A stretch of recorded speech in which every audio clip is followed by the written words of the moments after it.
Hello, good morning. It is the 2nd of August, and as you can see, it is such a beautiful day out.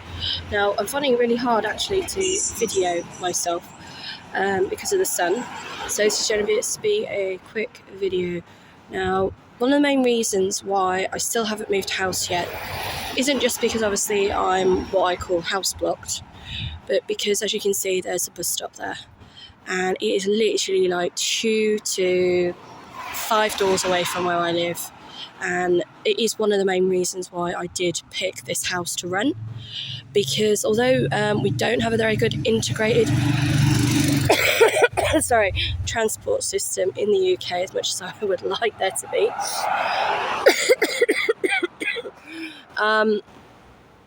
the fact that I can literally physically walk to the bus stop is absolutely amazing. Unfortunately, the buses that I used to be able to get from my house directly to the hospital or to my medical appointments no longer run, or if they do, they're quite sporadic. So I end up having to go into town and then out of town again just to get to medical appointments. Usually I would get a taxi because the cost of catching public transport is practically now the same as getting a taxi, especially when I've got my children with me, which, believe it or not, is actually quite shocking.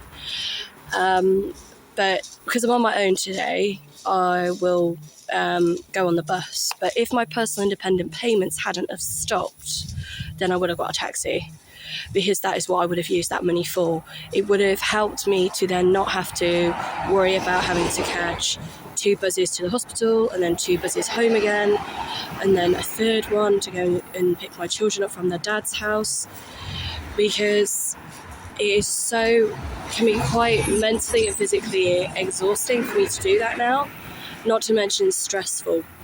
But I will persevere.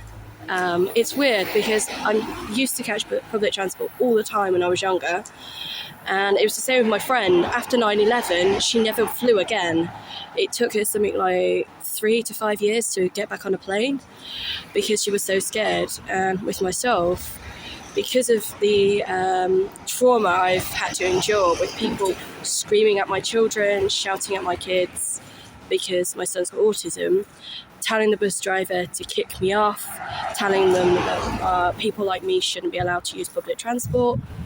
It's like, well, hang on a minute,